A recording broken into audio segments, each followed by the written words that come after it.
You ready to go? Waiting on you. Okay, it's 6:30, and I'm calling the regular town council meeting, August 6th, to order.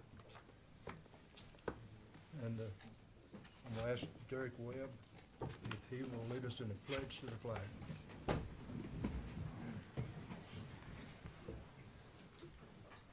Pledge allegiance to the flag of the United States of America and to the republic for which it stands, one nation, under God, indivisible, with liberty and justice for all. We have a lot of people here tonight, and I want to welcome you all and thank you for. I want to welcome you all and thank you for. Is my mic on?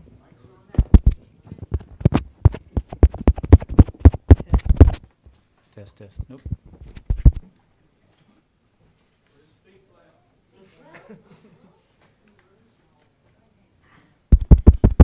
Well, I'll start all over again. We have a nice crowd here tonight, and I want to thank all of you all. I want to welcome you to the town council meeting, and I want to thank you all for coming out and taking the time and showing interest in your local government. The first item on the agenda is approval of the July 2nd organizational regular meeting minutes. Are there any corrections to the minutes? Is there a motion to There's a approve? motion, yes. Make a motion that we approve the minutes as written. Motion by Cindy Patterson, A second. a second by Derek Webb. There is one correction, In the, I believe, isn't there, in one? Mr. Craig, were we going to correct the exhibit numbers on the July 2nd Yes. motion?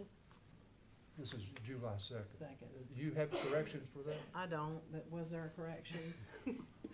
Yes, I think Mayor, This is the work session. July 2nd. the July 2nd organizational This is the meeting, regular meeting. the regular meeting, yes. Correction. Oh, I'm sorry, I've got the work session. You're fine. Oh, yeah, I have a correction.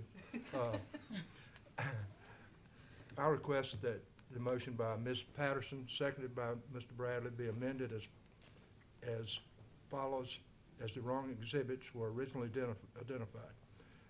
And the change should be, change the design of the intersection of Cummings and Green Spring Road in accordance with either alternate A or alternate B or alternate C, and authorize the town manager to proceed with the designs and construction and execute any documents thereto. So let's do that again. Yes. So is there a motion to approve the minutes as corrected? Yeah, I'll make the motion as, to approve as corrected, the Okay. minutes for July 2nd. And I second it. Is there any discussion? Kim, would you call the roll, please? Absolutely. Mr. Bradley? Aye. Ms. Quetch? Aye. Mr. Webb? Aye. Ms. Patterson? Aye. And Mayor Craig? Aye.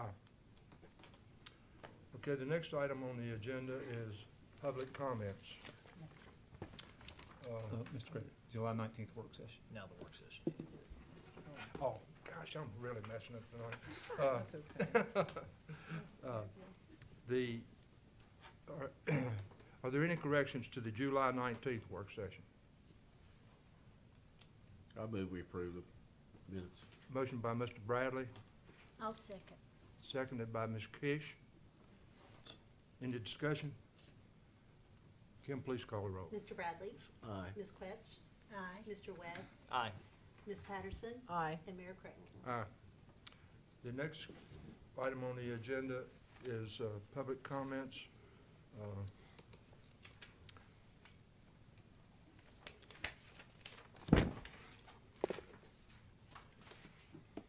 All those that have signed up, I request that you come forth to the podium as I call your name. Restate your name, state your mailing or physical address, identify any organization that you represent. Each speaker will have 3 minutes for comments. Each speaker will be by time by town clerk and will be given a warning when 1 minute of speaking time remains. Speakers are reminded that neither council members nor staff members will address questions or otherwise engage with speakers during the public comment period. The first speaker is Stephen Jett.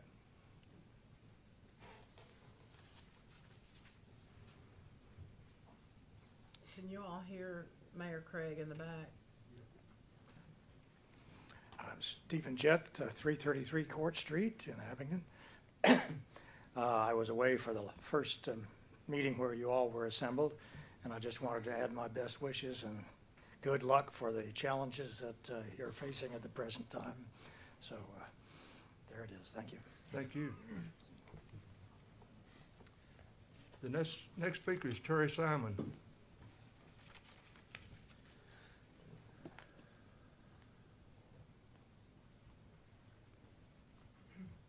How's everybody doing? My name's Terry Simon. I live at 460 Green Spring Road, and I just want to voice my concern about the blasting.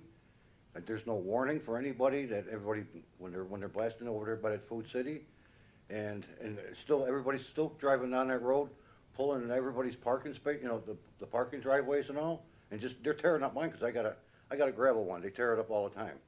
When I was talking to Tony just the other day, the blasting went off, there was no siren, and the guy pulled right in the driveway. And it happens. Last Saturday, there was over 100 cars that pulled into my driveway. I was out there barbecuing, I was counting them.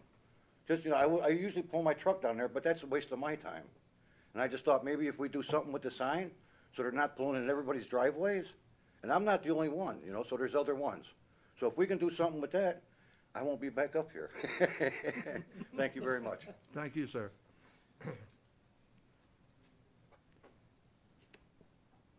The next speaker is Henry McCarthy. Well, I figured since they took so little time, that probably gives me about 7 minutes. That's not the way it works. I'm Henry McCarthy. I live at 135 Hillside Drive. I have been an assistant principal of Abingdon High School.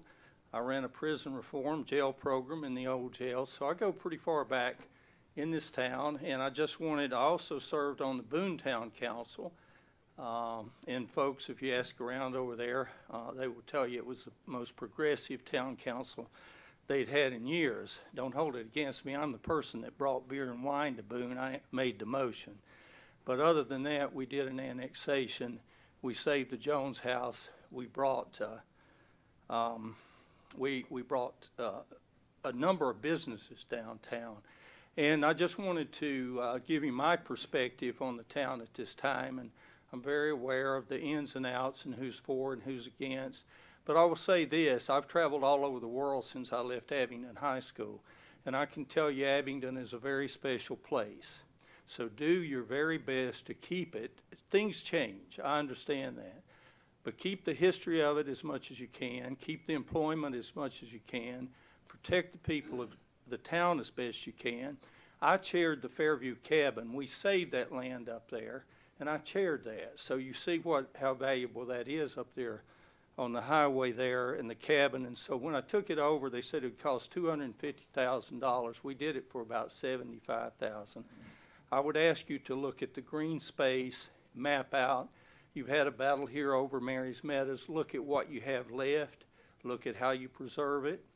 I would ask you to the Phil's Pen House. You can move on that. Get busy with that. That's an eyesore, and make it a central part of Abingdon as it is. There are many other things. You need to enforce your housing codes here when people let their houses go down. You need to get on that, and you get a new town manager, and you'll see that he does that. So those are some of the things. The library, preserve the library. That's something that will be here generation after generation. And I understand something about business. I'm a licensed broker. I've got a family in Winston-Salem that's made a lot of money in it. But I will tell you this, be sure when you deal with developers that you know what their plans are and that you have in your mind what you want done. So thank you for having me tonight, and I appreciate all you do for the town. And Al, how'd you get elected to? Is Al Bradley over there? I knew him when he was assistant town manager. Well, there you go, and you had those horses out. Anyway, that's another time. I'll tell you how And Al by- got elected. I voted for him 5 Well, times. there, I tell you what, I tell you, somebody did. And I do want to mention Kevin back there, because he's Kevin, you're Director of Parks and Rec, is that your title? And the other morning, I just got off the creeper trail a little while ago, people from Northern Virginia out there, people from Florida. But the other morning, I was out there at 7 o'clock, and Kevin was out there cleaning the bathroom. So I really am impressed with Kevin. Thank you very much. Thank you. Next speaker is Linda Summers.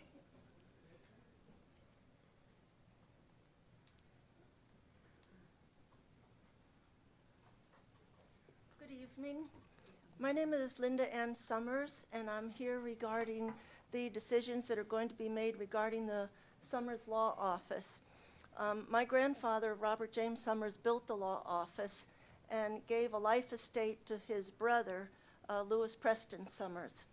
My interest is, as I gain some information about the possible sale of the property, I've relocated to Abingdon, and I'm interested specifically in owning, acquiring, and preserving the Summers Law Office to the best of my ability. My father, Lewis Preston Summers III, worked in that law office after he graduated King College.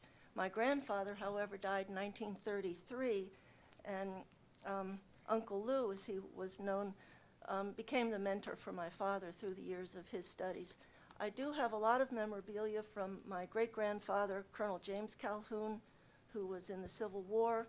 Also, as we know him, Uncle Lou, my grandfather and my father, who all attended University of Virginia. So in your consideration, and hopefully before you're making any decision, I wanted to let you know that I'm here in town. I'm interested in cooperating or providing any assistance, but ultimately like to preserve the law office in the family. Thank you very much. Thank you, Ms. Summers. The next speaker is Connie Daggs.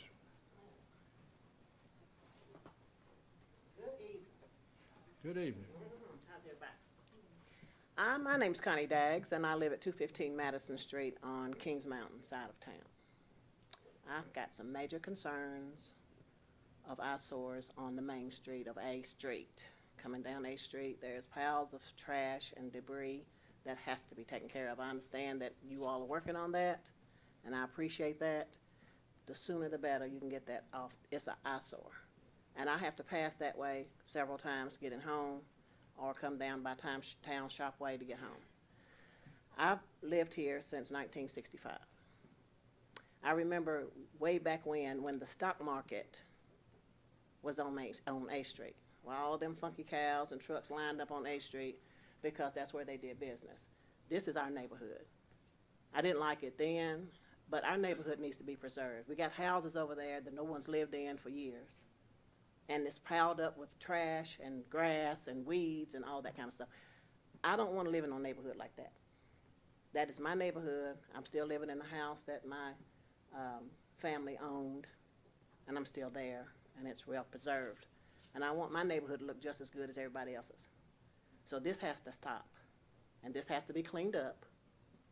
And Tony knows all about that. He's one of my church members, and I love him. And we go way back. But anyway, I won't go back and tell that story. But what I'm saying is, I ain't gonna say nothing, but you already know. But anyway, I want something done about this. And I'm not just saying it. I want something done about it, because I'll be here every month until it gets done. Some changes happen, because it has to happen, and it has to happen now. That's all I gotta say. And y'all heard what I had to say. And I'll be back next month if I have to. Thank you. Thank you. Okay, the next speaker is Donna Bailey.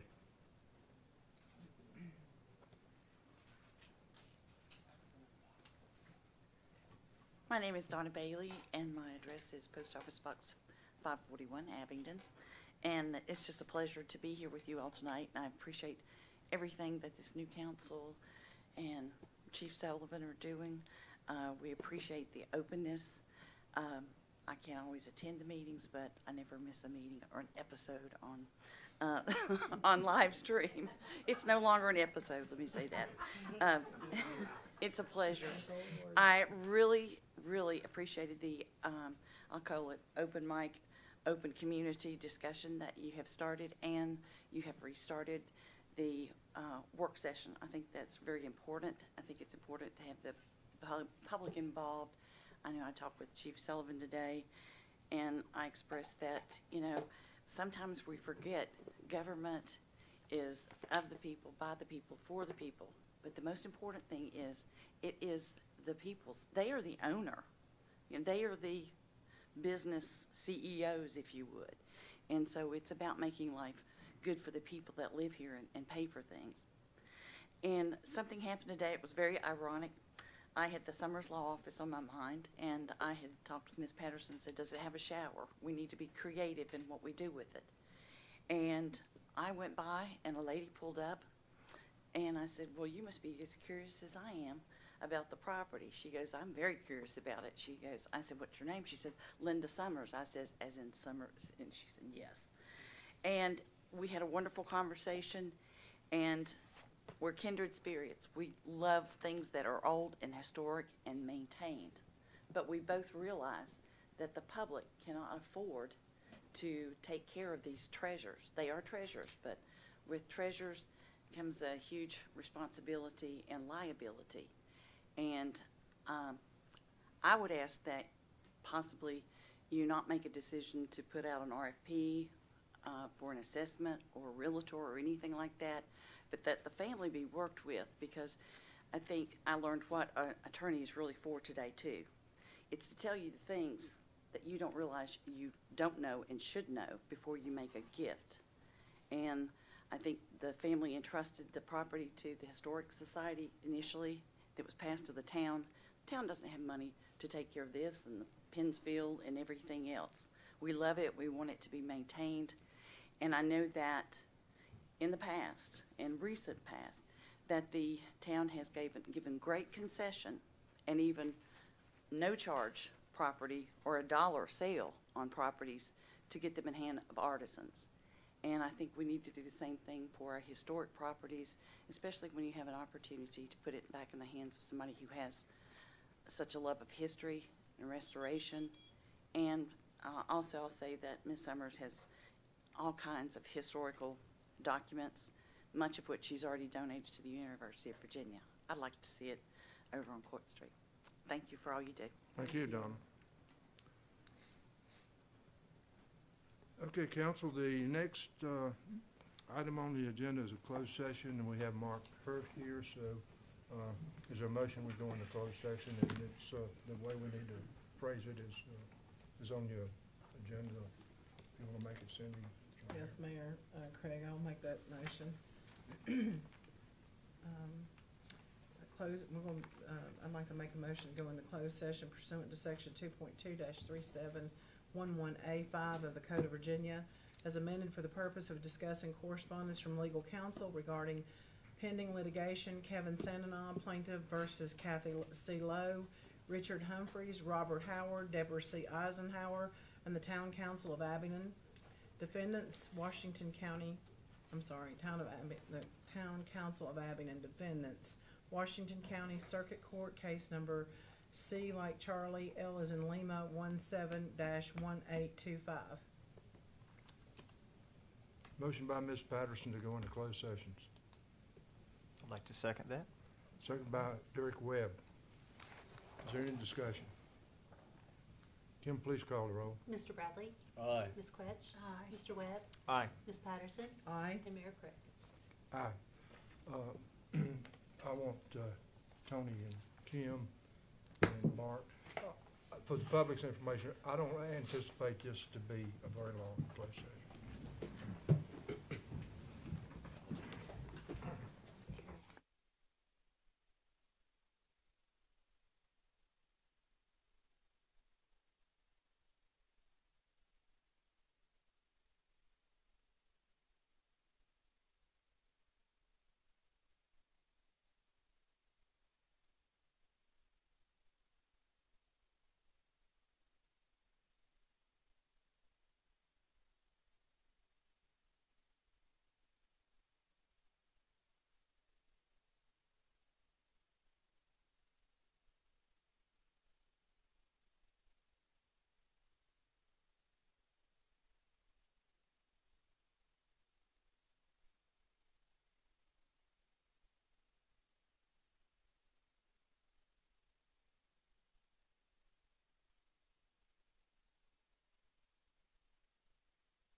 Mr. Dale? Yes, sir. Okay, council, is there a motion we go back into open session? So move. Motion by Mr. Bradley, I'll second. second by Mr. Webb. Any discussion? Kim, call a roll, please. Mr. Bradley? Aye. Ms. Quetch? Aye. Mr. Webb? Aye. Ms. Patterson? Aye. And Mayor Craig? Aye. We have, our attorney has made a couple of recommendations to I'm us. sorry, sir. I need to read the certification. Oh, okay. Oh, gosh, I forget that every time. All right. Whereas the council of the town of Abingdon, Virginia has convened in a closed meeting on this date pursuant to an affirmative recorded vote and in accordance with provisions set forth in the Virginia Freedom of Information Act. Whereas section 2.23712D of the Code of Virginia 1950 as amended requires a certification by the town council that such closed meeting was conducted in conformity with Virginia law. Now therefore be it resolved that the council of the town of Abingdon, Virginia hereby certifies that to the best of each member's knowledge, only public business matters lawfully exempted from an open meeting required by the Virginia law were discussed in closed meeting to which this certification resolution applies. And only such public business as were identified in the motion convening the closed meeting were heard, discussed, or considered by the town council. Mr. Bradley? I so certify. Ms. Quetch? I so certify. Mr. Webb? I so certify. Ms. Patterson? I so certify. And Mayor Craig? I so certify. Okay, we have a couple of recommendations from our town attorney and a couple of items to take care of, so, is there a motion? I'll be reading the settlement agreement. Yeah, okay. One has to do with the settlement agreement of the FOIA lawsuit. I'll be reading the settlement agreement. It's entitled Settlement Agreement. The Town Council of Abingdon, Virginia, in quotations, the Town Council, and Kevin Sandoval, in quotations, hereby make this agreement. Whereas the Town Council members Kathy Lowe, Robert Howard, and Richard Humphreys issued and signed a document instructing Town Attorney Deborah Eisenhower to make a formal request on behalf of the Town Council to the Virginia Circuit Court for Washington County, requesting a judicial opinion regarding fellow Town Council member M. Cynthia Patterson, instruction, in quotations. Whereas Town Attorney Deborah Eisenhower then drafted and sent a letter purporting to be from the Town Council to the Virginia Circuit Court for Washington County, making that request, in quotation, letter to the court. Whereas the letter to the court contained attacks on the character of Council member M. Cynthia Patterson that were based in part on allegations involving her personal life. Whereas Lowe, Humphreys, Howard, and Eisenhower took the aforementioned actions without the knowledge of council members Wayne Craig and M. Cindy Patterson, and without the authorization of town council obtained through compliance with the open meeting provisions of the Virginia Freedom of Information Act, FOIA, in parentheses, and quotation. Whereas Citizen Sandoval filed an action in Washington County General District Court against the town council, Lowe, Howard, Humphreys, and Eisenhower, alleging that the aforementioned actions of Lowe, Howard, Humphreys, and Eisenhower violated FOIA, and it's the litigation, in parentheses and quotation. Whereas the Washington County General District Court issued a judgment that the defendants thereby violated FOIA. Whereas the defendants, including the town council, appealed the judgment to the Virginia Circuit Court for Washington County, where the litigation is currently pending, and whereas Sandoval and the town council, town council desire to end the litigation between them, the parties agree as follows. Number one, the issuance of the instruction and its tender to the town attorney were not actions of the town council. Those actions were not properly authorized nor ratified by the town council or town of Abingdon. Number two, the issuance and delivery of the letter to the court were not actions of the town council. Those actions were never properly authorized or ratified by the town council, but merely purported to be actions of the town council, which they were not. Number three, the town council disavows and repudiates the actions of Lowe, Howard, and Humphreys with respect to the instruction. Number four, the action of Lowe, Humphreys, Howard, and Eisenhower with respect to the instruction and letter to the court cannot and shall not be imputed to the town council, and neither town council nor the town of Abingdon bear any responsibility for those actions. Number five, neither the town council nor the town of Abingdon has violated FOIA with respect to the aforementioned actions of Lowe, Humphreys, Howard, and Eisenhower. the instruction or the letter to the court or the allegations in the litigation. Number 6, Sandenaw shall dismiss his claims against the town council with prejudice. Number 7, each party shall pay its own attorney fees. Sandenaw shall not be entitled to attorney's fees, costs, or any other relief, monetary or otherwise, from the town council, town of Abingdon, the town council, members of the town council, or employees of the town of Abingdon, excluding the other defendants in the litigation. Nor shall any of the aforementioned persons or entities be entitled to attorney's fees from Sandenaw. Number 8, the settlement agreement does not address, resolve, or terminate Sandenaw's claims against the other defendants in the litigation. Nonetheless, Sandenaw shall indemnify the town council and the town of Abingdon for any liability that either occurs to one or more of the other defendants in the litigation as a result of Sandenaw, obtaining a judgment against one or more of those defendants in the litigation. Number 9, this settlement agreement shall take effect upon the signing of it by Sandenaw and a representative of the town of Abingdon, and the ratification of the settlement agreement by the town council in a resolution by it that includes an express commitment to open government and compliance with FOIA. The signing of this agreement by a representative of the town of Abingdon shall not bind the town of Abingdon or the town council unless and until the town council so ratifies it. And in any case, the representative of the town who signs this agreement shall incur no personal liability whether or not the town so ratifies it. And it's kept Mr. Sandenaw's signature here, so. I do want to make a motion to authorize Mayor J. Wayne Craig to execute the settlement agreement as read on behalf of the town council. Seconded. Got a motion and a second. Is there any discussion? Hearing no discussion, Kim, please call the roll. Mr. Bradley? Aye. Ms. Quetch? Aye. Mr. Webb? Aye. Ms. Patterson? Aye. And Mayor Craig. Aye. Cindy, we've got another item, we have a resolution of the council. And I'll be reading the resolution. A resolution of the council for the town of Abingdon consenting to compromise pending litigation filed in the Circuit Court of Washington County, Virginia, against the town council of Abingdon, Virginia, et al.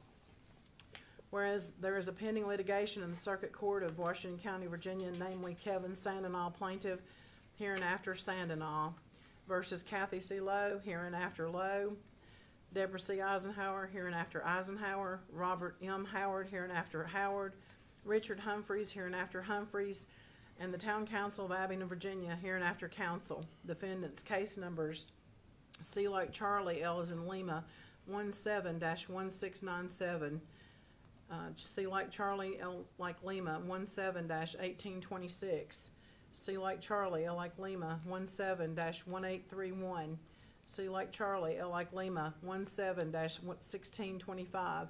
Hereinafter pending litigation. And whereas Town Council members Lowe, Howard, and Humphreys issued and signed a document instructing Town Attorney Eisenhower to make a formal request on behalf of council to the Circuit Court of Washington County, requesting a judicial opinion regarding fellow council member M. Cynthia Patterson, hereinafter instruction. And whereas Eisenhower then drafted and sent a letter purporting to be from council to the Circuit Court of Washington County, making that request, hereinafter letter to the court. And whereas the letter to the court contains attacks on the character of council member M. Cynthia Patterson that were based in part on allegations involving her personal life.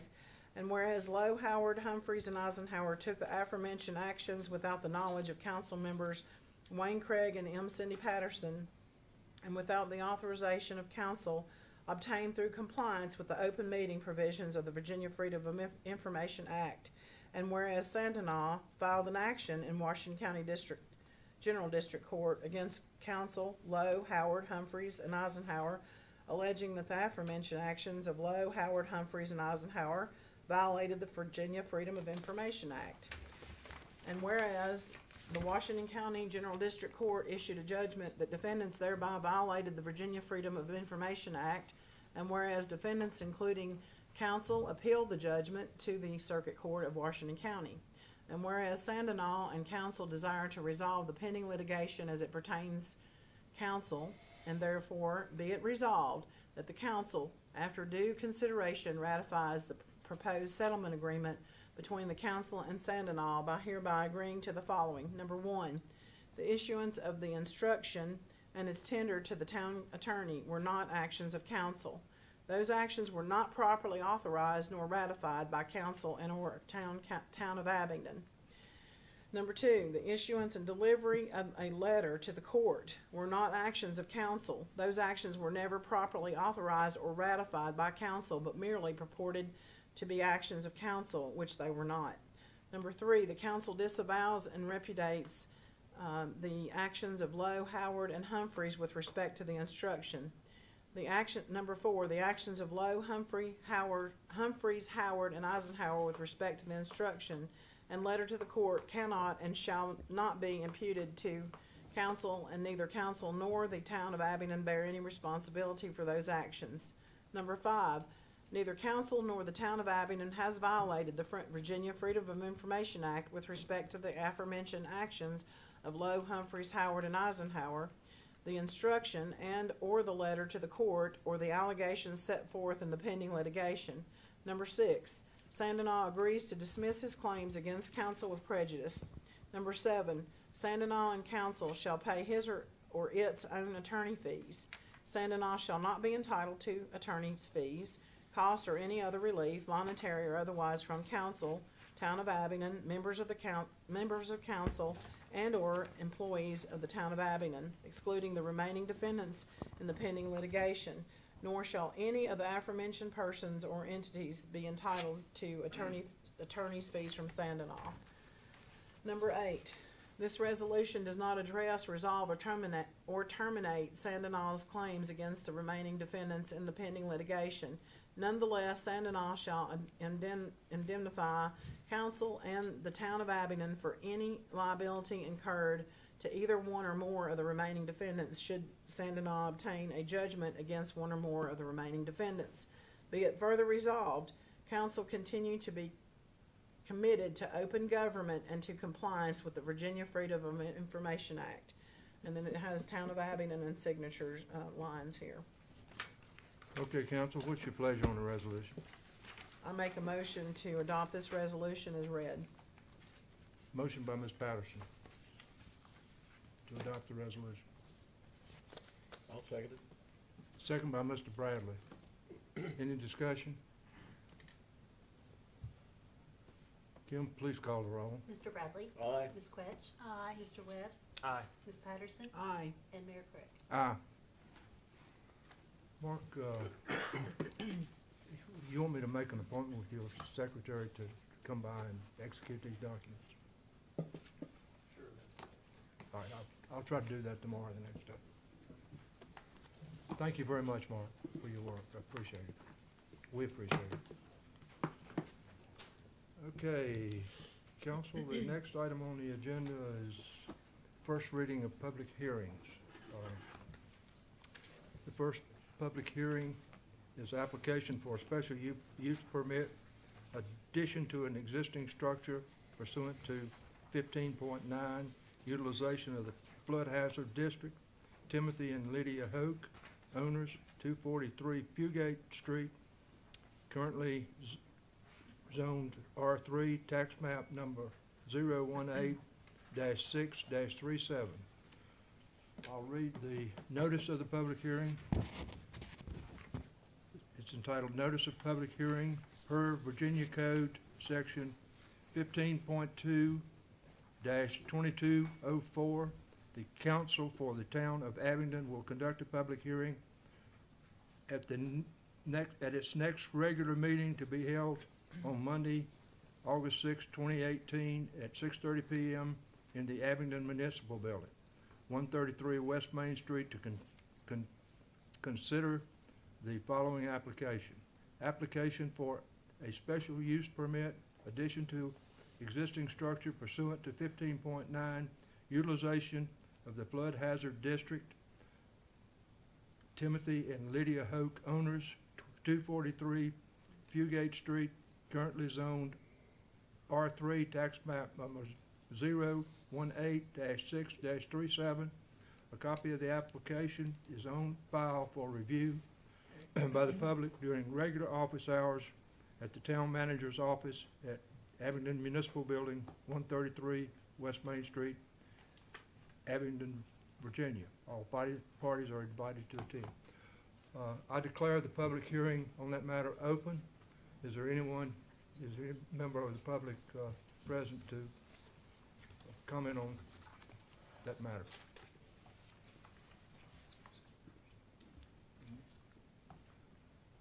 Anyone?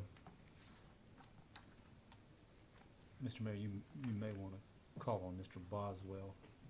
Oh, okay. Let him give you the town side. and- Okay, come on. Mayor Craig, Honorable Council, good evening.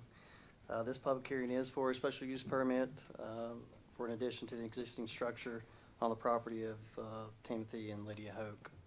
The property is located at 243 Fugit Street, currently zoned R3, namely tax map number 018-6-37. The special use permit is pursuant to the Town of Abingdon zoning ordinance, section 15-9, utilization of the flood hazard district, which stipulates that all uses, activities, and development occurring within any flood hazard district shall be undertaken only upon the issuance of a special use permit. A hydrologic impact analysis was performed by Bundy Architecture and Engineering on March 24, 2018. Based on this analysis and Mr. Bundy's professional opinion, the addition as proposed to the rear of the building will create a rise of less than 0.1 feet, which is insignificant with respect to the accuracy of the original FEMA analysis methods and input data. The Planning Commission unanimously approved the special use permit for construction of the flood hazard district at its June 25th, 2018 meeting. The Planning Department and the Planning Commission recommends approval of this special use permit for the addition to the existing structure located at 243 Fugit Street.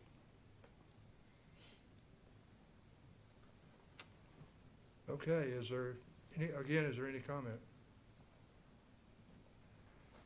Hearing none, I close the declare this public hearing closed. And I guess it will be continued for second reading at the next. Mr. Mayor, I'd ask that you dispense with the second reading. Mr. Hoke is, I think Mr. Hoke has been trying to get this accomplished since October. Okay. Is that correct? Of last year. And it has been a lengthy process. He has been through the planning commission. It's been approved. And, so no second reading is required? So if you would just make a motion to approve this and dispense with the second reading. I'd make a motion that we approve this application for special use permit and dispense with the second reading. I'll second that. Okay, the motion's been made by Mr. Bradley, seconded by Ms. Patterson. Is there any discussion? Hearing none, Kim, please call the roll. Mr. Bradley? Aye. Ms. Quetch? Aye. Mr. Webb? Aye. Ms. Patterson? Aye. And Mayor Craig? Aye. Mr. Hope, Thank you you, might Jason. not ever have to come back.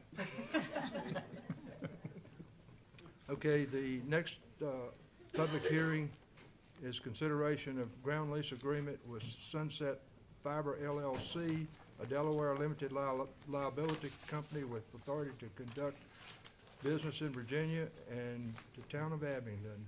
Mr. Floyd Bailey, will you come forward and let us know what we need to know about this? Sure, we have a lease agreement. Mr. Cameron Bell, I think, is here with us. Yeah. He's right. Other side. Right here. Am I losing him? There you are. Sorry. It's an agreement to be executed on a certain day and month of 2018 between the town of Abingdon, a Virginia municipality, and Sunset Fiber LLC, a Delaware limited liability company. It relates to a piece of property in the Latcher Field complex behind what we refer to as Building B, or addressed as 427 West Main Street. It is a small parcel, about 250 square feet or less, I think is what this says. And the lease agreement stipulates a payment of $5,000 annually that they will pay to the town of Abingdon for the lease of the land. The rest of the information in the lease is pretty much normal, I think. We could read it or not. That's up to y'all. It's pretty lengthy. I don't think we need to read this. Okay, good. I was hoping you'd say that. But there is a picture. There's a very nice picture at the end that will show you where the piece of property is located. We thumb through this book and look at the pictures, so. Just for clarity, Floyd, this is the town's property, but somebody else's building is on it. That's correct. It's a piece of property called a point of presence, often referred to in telecommunications world as a POP. And there is where very, very sensitive and important equipment resides. So they desperately need this piece of property, and we desperately want them to have it for their use, and so we've come up with this agreement. So Sunset is asking us to bless the location of their building on the town's property. That's correct. Correct, okay. And For clarity, can you explain how this building got here on town's property? I sure can. Because I don't want it to appear that we're leasing property to Sunset, just. Right. Okay, so in the process of two governments working together, Bristol, Virginia Utilities and the town of Abingdon, i.e. specifically EVA, the Electronic Village of Abingdon, and our agreement in the usage of the fiber that runs along Plum Alley. Years ago, there was a building placed for the purpose of, or actually, that complex was used to start the fiber. And now that Bristol, Virginia Utilities has been sold, and my understanding is that's done, right? So, pretty much, yeah. Money's changed hands or something. Close. We are now working with a private entity. And of course, the regulations regarding how a government can work with a private entity changes our scope. And thus, we need a ground lease in order to operate in that fashion. Okay. Thank you, Mr. Bailey. Yep. Any other questions, just holler. Now, do you want the same, we're not required to have a second hearing? We Yeah, are? and you have an ordinance Okay. that's in your packet, so we would have a second reading of this as well. And the ordinance will not take effect until the second Yeah. reading. Wait till after the second hearing. What do we need to do, have a motion to approve this? We need a public hearing. Public hearing. Declare it a public hearing open. I'll declare it. We have, the public hearing is open on this matter. Any comments? All right, hearing none, I declare the public hearing closed. That's all we need to do, right? Motion for the ordinance. And then you'll have a second reading next meeting. I'll make a motion for the ordinance. Do you have the ordinance, so I need to read it? We'll get it next month. Okay. Or I've got a copy of it. You want me to read it, the ordinance? You want me to read it? An ordinance of the council for the town of Abingdon authorizing and directing the town manager to execute a ground lease agreement with Sunset Fiber LLC, a Delaware limited liability company for certain real property located at or near 427 West Main Street, Abingdon, Virginia. Whereas pursuant to 15.2-1813 of the Code of Virginia 1950 as amended, due notice was provided at least 7 days prior to a public hearing with notice attached hereto as Exhibit 1, published in the Bristol Herald Courier, a newspaper with general circulation in the locality on July 30th, 2018, and whereas pursuant to 15.2-1800 of the Code of Virginia 1950 as amended, a public hearing was held pursuant to said notice on Monday, August 6, 2018, in the council chambers of the town hall at a regularly scheduled town council meeting. During said meeting, the administration of the town of Abingdon, Virginia, recommended that the town enter into a ground lease agreement with Sunset Fiber LLC, a Delaware limited liability company with authority to conduct business in Virginia. The lease provides Sunset Fiber LLC Certain.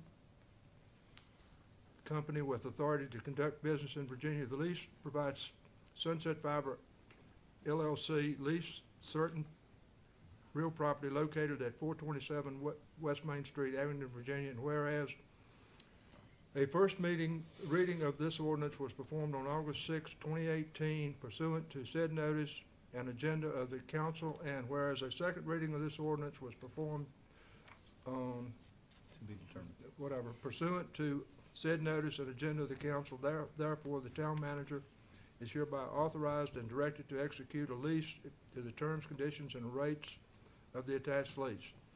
Said agreement shall be and read substantially in the form of Exhibit 2, attached here 2, incorporated herein by reference and made a part hereof, and further, this ordinance shall take effect and be in full force pursuant to the code of the town of Abingdon, Virginia, Division 4 Ordinances and Resolutions, Section 2.96C, be it ordained by the town council of Abingdon. This ordinance was adopted on this date to take effect on whatever day that is, It'll be your next meeting. next meeting. Okay, now, we need to adopt this. Is it, Yes, sir. Council, what's your pleasure? Mayor Craig, I move that we adopt this, Motion by Ms. Patterson, as read. And I would second it for Al. second by Mr. Webb. Any discussion? Kim, please call the roll. Mr. Bradley? Aye. Ms. Quetch? Aye. Mr. Webb? Aye. Ms. Patterson? Aye. And Mayor Crick? Aye.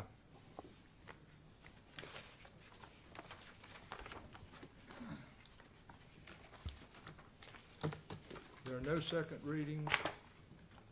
We have two resolutions. The first resolution is a resolution for blanket project funding commitment and blanket signatory authority. Tony Sullivan.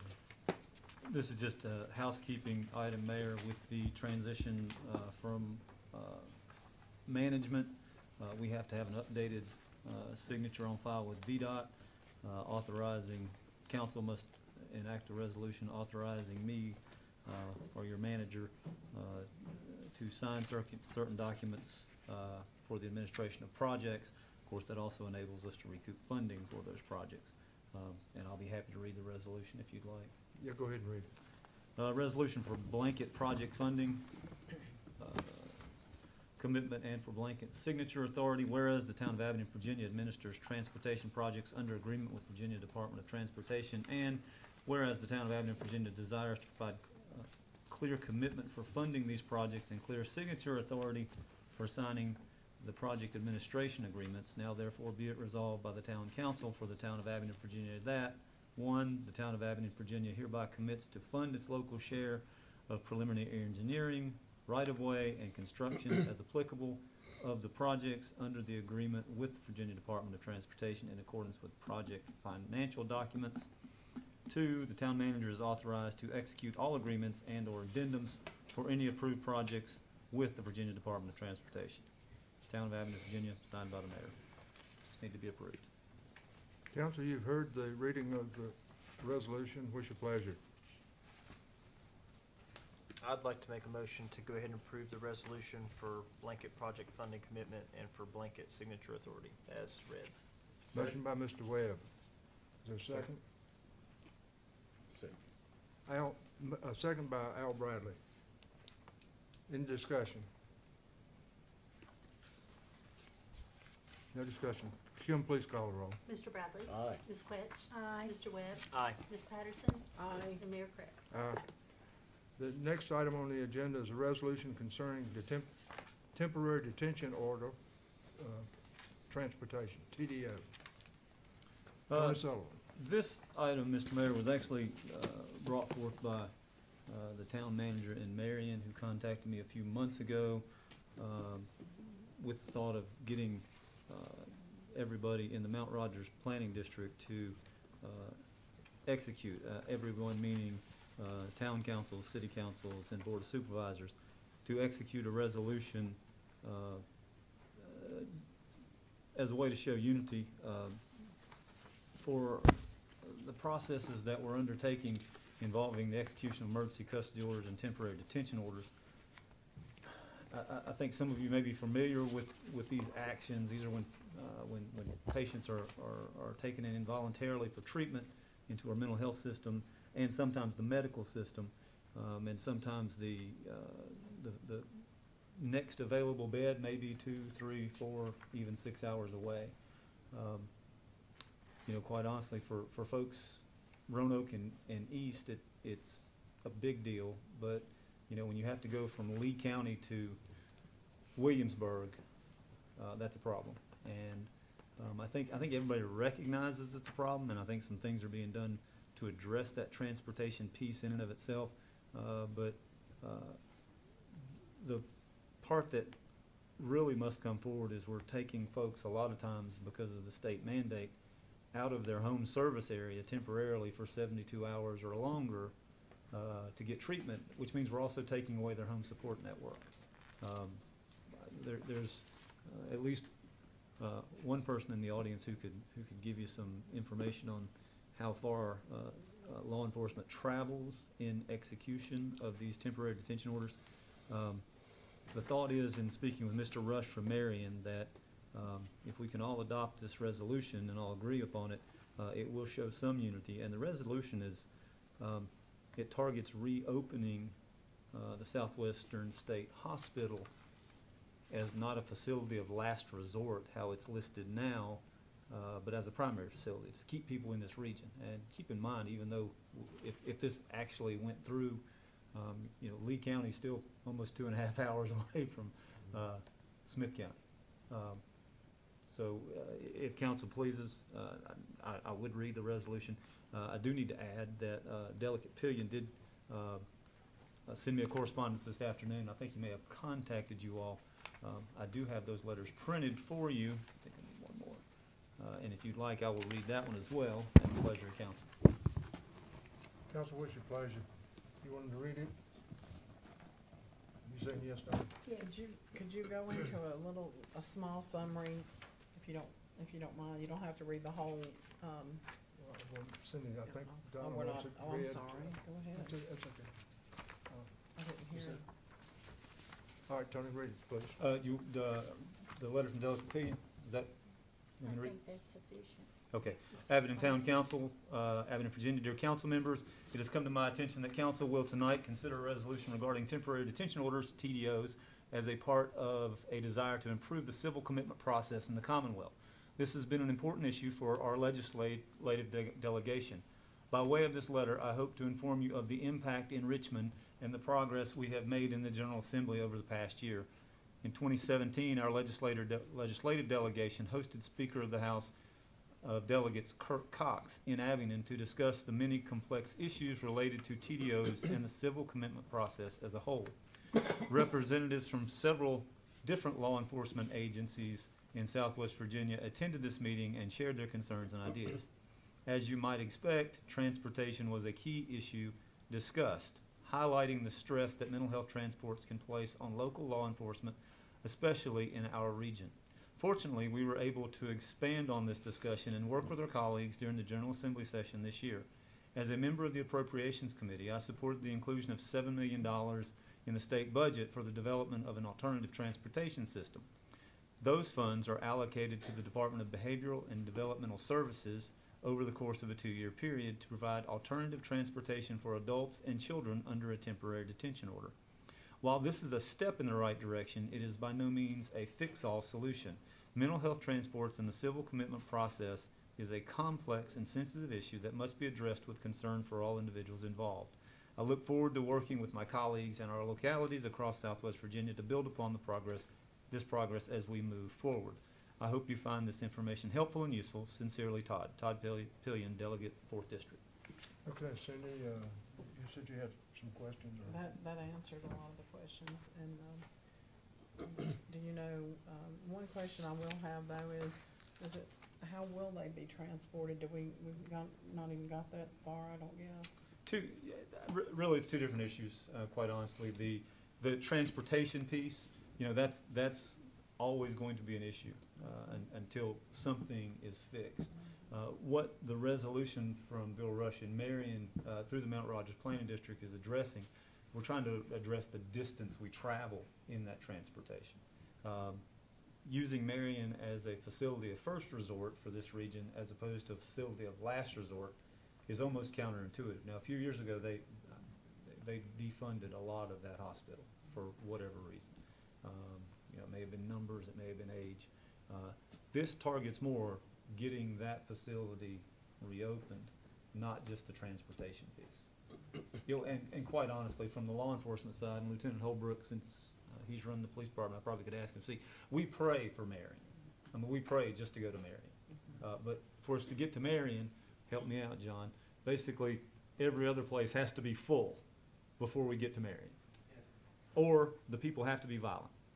Yes, from my understanding, they have to look for vets in 3 private hospitals before Marion's approved to go to. So those 3 private hospitals can be anywhere from Bristol to the one this year was Rappahannock General Hospital, which is in Chesapeake Bay. So that creates severe logistical problems for a small agency like that.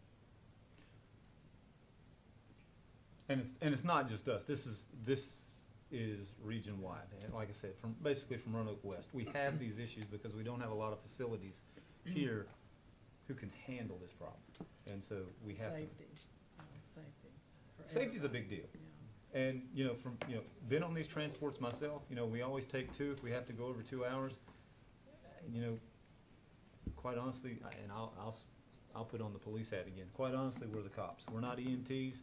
If we put somebody in the back of the car and they're asleep, we think they're asleep. We don't know. If we don't hear from them, one of my biggest fears is that we arrive somewhere and this person is no longer with us. And because sometimes we are dealing with people who are a little bit older, or sometimes they might have some issues, even though we try to clear them at the hospital.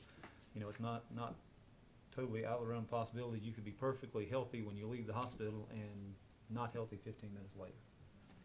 And dignity too, so Dignity too, and I'm gonna tell you, one of the things that we've seen, especially with the younger folks, is, when you're transporting, kids across the state away from their family, it does create a hardship on their family. And I think all the mental health providers realize that. But they've got to take whatever beds are available. And so if the first bed available happens to be in Stanton, and we have a child in Abingdon that has to go to Stanton, all of a sudden now mom and dad have to figure out a way to get to Stanton and stay in a hotel and get back home. So, quite honestly, if we could push the services back this way, and I think mental health is in agreement with pushing services back this way because it speeds the treatment plan. I think that's a good idea. Okay, anything else, council? What's your pleasure on the resolution? I'd like to make the motion that we approve this as read. Well, we didn't read it. Would you like me to read it? Or do you want to read it? I think would it be necessary? It probably should be read in the record. Yes. Y'all want to read it? You all want to read it? Okay, go ahead and read it, Tony. Want me to read it? Yeah. Resolution concerning temporary detention order, TDO, transportation. Whereas safe, recovery-oriented transportation is a critical need for individuals involved in the civil commitment process, offering a less traumatizing experience and facilitating more positive outcomes for individuals and their families. And whereas historically, within the civil commitment process, law enforcement has provided transportation to inpatient facilities in addition to providing a constant presence throughout the crisis evaluation process.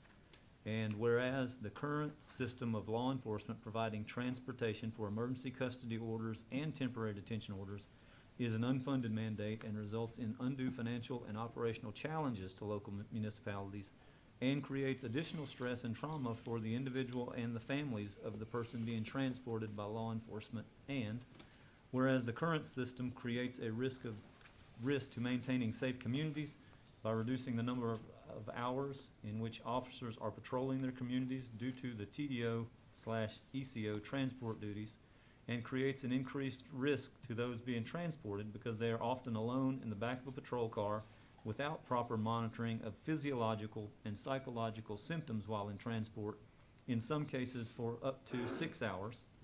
And whereas in 2009, legislation was passed allowing magistrates to designate someone other than law enforcement to provide transportation under an ECO or a TDO if this could be accomplished safely, and it's perceived that alternative transportation would have a substantially positive impact on individuals, families, and law enforcement by allowing law enforcement to focus on their primary responsibilities and by destigmatizing and promoting a more recovery-oriented civil commitment process.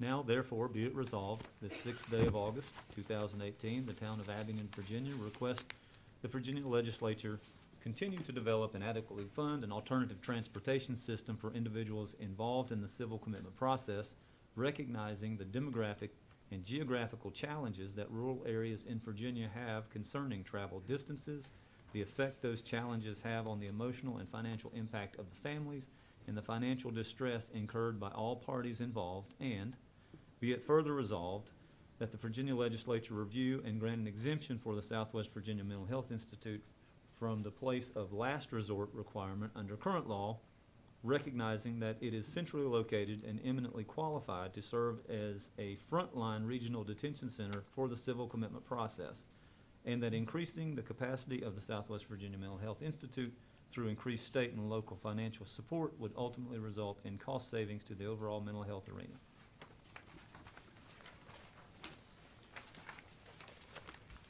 Okay. Council, what's your pleasure on the resolution? I recommend to, make a motion to recommend to approve the resolution concerning temporary detention order, TDO transportation as read. Motion by Ms. Patterson to approve the resolution. Is there a second? I'd like to second it. Second by Mr. Webb. Any discussion? I'd just like to make a comment. I did actually speak to Delegate Pillion earlier today, and he is very excited to work with the community to try to get this thing off the ground.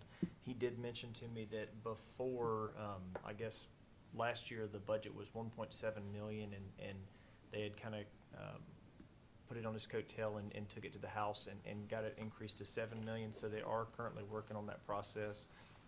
But what a wonderful thing it would be if we could get a local facility to jump in and be a little more involved. But yeah, I think it's great. Thank you. Any further discussion? Hearing none, Kim, please call the roll. Mr. Bradley? Aye. Ms. Quetch? Aye. Mr. Webb? Aye. Ms. Patterson? Aye. And Mayor Craig? Aye. The next item on the agenda is consideration of bids, which we have none. The next item is reports from the interim town manager. Mr. Sullivan, item 1. Item 1 is consideration of work session dates to discuss Arthur Campbell Awards. We brought that up at one point, and we decided to table it. We have obviously an August work session coming up, which we have yet to set. We also have September. I hopefully tonight we'll set these for the year, or at least for the remainder of this calendar year. Do you want to put this on your August agenda or your September agenda or October? I think we want to put it on the August agenda. Well, I don't see any reason not to. So, council, get your calendars out and let's plan the August and the September and October work session meetings. I think we had the last one on Thursday, that caused you a little bit of a problem. If we do it at 7, is that okay? Yeah. Mr. Mayor, Thursday causes me a problem. Okay, all right. If we could skip Thursday, I'd appreciate it, but Okay. if No, not, sure. I'll We can, accommodate. I'm sure I will. Donna, Wednesday's not a good day for you, is it? It'll be okay. Wednesday's okay? All right, well, do you all want Wednesday? Or, any day's all right with me. Somebody make a suggestion. I've got my calendar. What day are you talking about on Wednesday? Did you make a date? Well, Somewhere in the middle, I think, is. I hate to throw a wrench in things because I'm interim, but quite honestly, I attend church every Wednesday night. Oh, that's Sure. great. Some churches have services on this. Okay. How about Tuesday? What about Tuesday the 21st? We have 3 We have those interviews that, Would we want to? That's gonna make a long day, but if that's, We just have one that We day. just have one that. oh, day. okay, all right, all right. Now, Is that, We have, Since we we're have already gonna be 3 here. on the 22nd. okay, yeah, okay, that's good. We just have one that day. That's good with me. And what time do you wanna have it? 5:30 or 6? I hate to throw a wrench in things. You got another wrench to throw in here. Yes, sir. Before all this took place, I had committed to speak at a conference called Polishing the Pulpit on church safety, and I'll be gone from the 19th until the afternoon of the 22nd. Okay. Let's try the 14th of, I can't throw a wrench in that one. okay. Let's try the 14th. That's a Tuesday. Is that okay with everybody? If we're after 7, I'll be off at 7, so. Okay, we can do it I'm after okay. Let me 7. make sure I've got that. I had to change that. Yeah, the 14th is fine. Al, Yeah, I'm fine. Donna? That's fine. Okay. Looks like, the 14th of August at 7 o'clock. 7 p.m. Yes. I thought we were gonna do it at 7 a.m. I could do that too. Ow. I don't think I'll make that.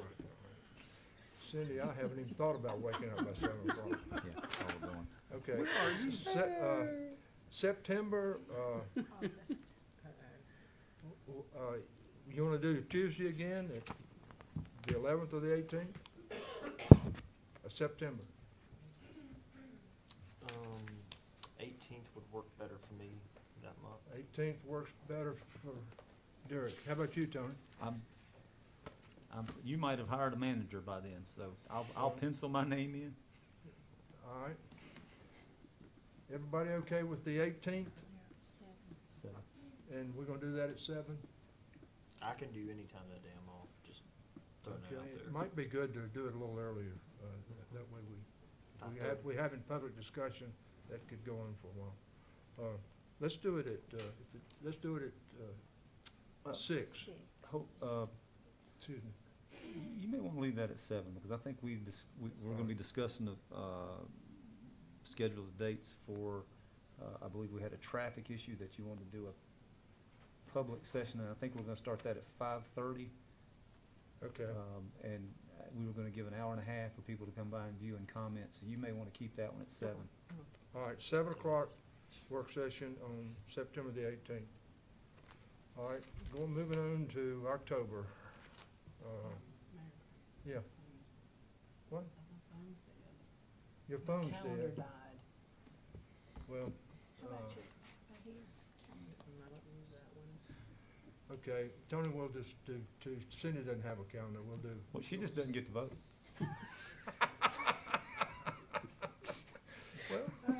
I guess I can rule that way, but that's my call, I believe. I don't have it other, unless I don't think that'll plug into it, so I don't think it will, but no, it won't work. Cindy, I'm gonna have to call you every Every week 5 and make sure minutes. your phone's charged. Okay, That's we'll why just, it's not we'll just set the charged. work session at the next regular council meeting then. We've got 2, so we can continue Okay, next okay, meeting. all right. Tony, we got that done. Item 2 would be the Summers Law Office, and in light of the information that has come forward, and Ms. Summers spoke tonight, you know, we had started with our intent to sell, and Mr. Bell's certainly here, who's been helpful in the process. And I guess we need to see on how we want to proceed at this point. Well, I remember somebody, and I think the council agreed at the work session, we probably need to get it appraised first. If you want to go forward with that, then we would just need a motion authorizing us to seek an appraisal. I think under our small purchase policy, we probably would be fine. But we just need a motion to authorize us to seek an appraisal. Okay. Council, what's your pleasure? I'll make that motion to seek an appraisal. Okay, motion by Ms. Quich, to seek an appraisal. Authorize the town manager to seek an appraisal. Sorry, your second? I'll second that. Second by Mr. Webb. Any discussion? What's the law about disposition of property, about town selling public property? Mr. Bell? You basically do the same thing that you just did on the lease to sunset. It has to be a public hearing. Doesn't have to be an auction. It can be a public or a private sale. Thank you, sir. Thank you. If we went further, after the appraisal, if we went further, we would request an RFP to negotiate with, a property real estate company for the best possible return. From there, then obviously we'd have to have a public hearing once we agree to sell.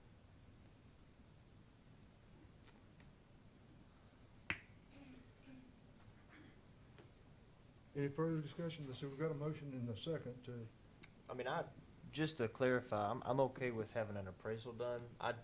I was kind of touched by Yeah, Ms. Summers, me and I sort of felt Thank like, I you. mean, I'm just being honest with the general public. I feel like it would be great to see that end up in her hands if we can work that out. I'd love to see that go back to that family. I don't think there's any harm in having an appraisal done, but I also would like to give preference to the family.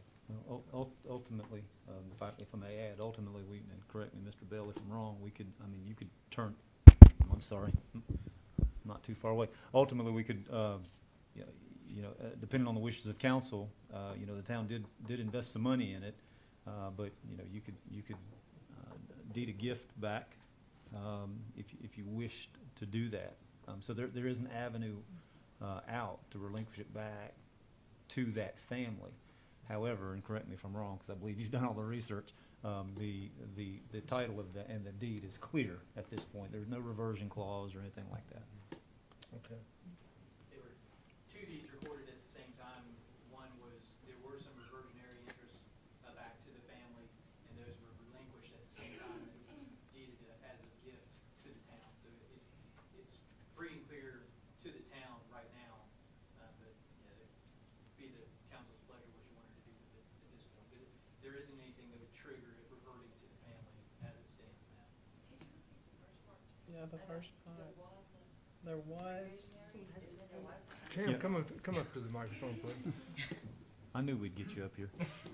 Let's try not to. There were two deeds that were executed at the same time, and I didn't bring my notes. I don't recall what year it was, but there was a deed to the Historical Society of Washington County, Inc., and there were some reversions in that old deed back to the family. If certain conditions weren't met, the Historical Society was supposed to provide a library and do some other things with the building. But at the same time that the Historic Society deeded it to the town, just prior to that, the reversions that would have gone back to the family were relinquished. So the town, it was deeded as a gift to the town, and so it was free and clear to the town. So as it currently stands, the town owns it, not subject to any reversion back to the family. Were those, go ahead. We still have to have a public hearing regardless of what we do, is that correct? Yes, sir. Okay. Were those obligations met by the Historical Society? Well, they were relinquished at that time, so it didn't really come into play whether it would have gone back to the family then or not. It was sort of a, It was the family's intention. if the Historic Society had not done that at the time, but that never came to pass, it was deeded to the town. But the family requested at first, that they wanted to come back to them if the Historical Society didn't meet their obligations. Initially, but a number of years ago, yes. You want me to repeat what I just said? I said that the family, the Summers family, initially wanted it to come back to them if the Historical Society did not meet the obligations that they set forth. That's correct. And we do not know if they were met, or we do know that they were met. Well, they were relinquished at the time that the property was deeded to the town, so it was still in, the ownership was in the Historic Society at that time, so it had not been relinquished back to the family. So those things had not happened for them to revert back to the family. That's why the Historic Society had good title at the time to give to the town. So I wasn't around, and I don't think any of us were around at the time that all this happened. But I'd like to know if we could. if it I have the was- deeds, and the council is welcome to review them if you'd like. But as the history goes of the chain of title, it's with the town now. At some point, there was somebody thought that perhaps it would go back to the family if certain things weren't done, but they must have agreed for those to go away because that's how it was titled in the town's name. Okay, thank you. So it could have been that it could have been deeded to the town with those reversions still in the deed, but those were relinquished at the time, so that's how it came to the town, was free of those reversions. Okay, thank you. Yep. Can we still, I'm back. Can we still, abide by those reversion clauses? I wouldn't do it that way particularly. You could choose to, there have been a number of suggestions as to how the town could get the property back to the family. I wouldn't couch it in those terms. It would be cleaner if you chose to sell it or give it, or however you decided to do it from the town's perspective, just to deed it directly. That way there's no strings left for anybody to figure out 20 years from now what you meant. Right, and be sure and do a public hearing. Correct. Okay, thank you, sir. Yes, sir. Thanks, Kim. Thank you. Okay, Kim, you helped me. It's been so long since but I think we made a motion and we had a second. Is that Yes, correct? I think had Ms. Swett discussion. made the motion, Okay. Mr. Webb seconded. Is there any further discussion? Hearing none, Kim, please call the roll. Mr. Bradley? Aye. Ms. Quetch? Aye. Mr. Webb? Aye. Ms. Patterson? Aye. And Mayor Crick. Aye. Okay, Next item, Mayor, was the consideration adopting Freedom of Information Act fees, which Mr. Bailey had researched and provided you all previously in the work session. Just want to make sure that there was no additional questions or concerns concerning those fees. And if not, we just take a motion to implement them. okay, do we need to read these fees again, or do you think everybody's heard them enough? Mr. Anybody Bailey? in the audience would like the fees read again? Oh, okay, all right. Oh, a couple, I did I have think a- you have a I had couple a who hand. do. Oh, we did? I didn't see Yeah, them. we did. Yeah, we had two Okay, well, hands in. Floyd, go ahead and tell us about it. All right, the town of Abingdon, Virginia will respond to all requests for public records in compliance with the Virginia Freedom of Information Act, FOIA, section 2.2-3700 through 2.2-3714 of the Code of Virginia, and following this procedure. Under FOIA laws, the town may charge a requester a reasonable amount for time spent in accessing, duplicating, searching, and providing any requested records. These charges may not exceed actual costs to the town. It is the desire of the government to provide information free of charge. With this in mind, a person may make 5 FOIA requests per year and receive their documents electronically free of charge.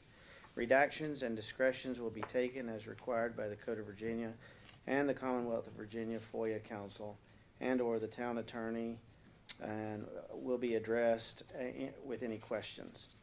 If the requester exceeds the 5 or requires that the documents be printed, the following charges will apply.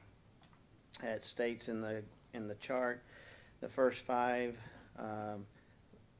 by Virginia residents, electronic responses are free.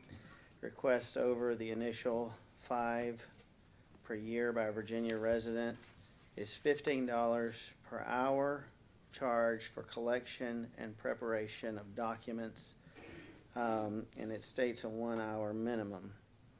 All requests for printed documents will be charged at 10 cents per page per side for printing and $15 per hour for document handling and preparation. All requests from outside vendor for business purposes, the town will charge actual costs. For large paper requests in excess of $200, it is permitted and stated that we will charge a deposit of 50%. And then labor and printing charges based on $15 per hour and 10 cents per page per side. There's also the Abingdon Police Department charges, which are stated at $6 for the first report and a request and 10 cents per page per side for the printing and $15 per hour for document handling and preparation when necessary.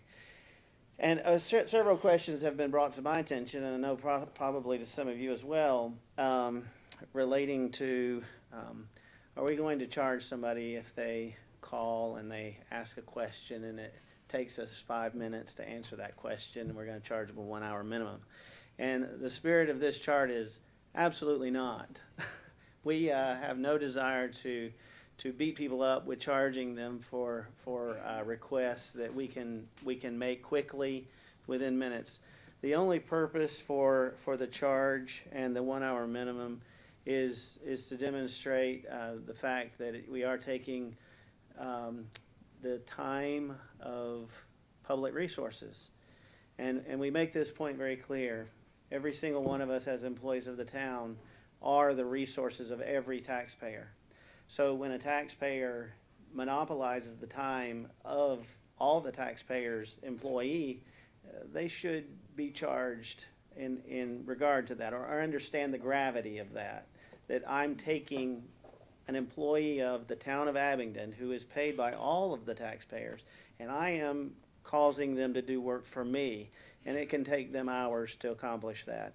So a minimal charge of $15 per hour, I think, is more than reasonable.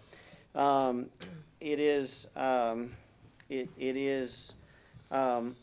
think, also been asked that we consider taking the 1 hour minimum off. I've heard that request a couple of times.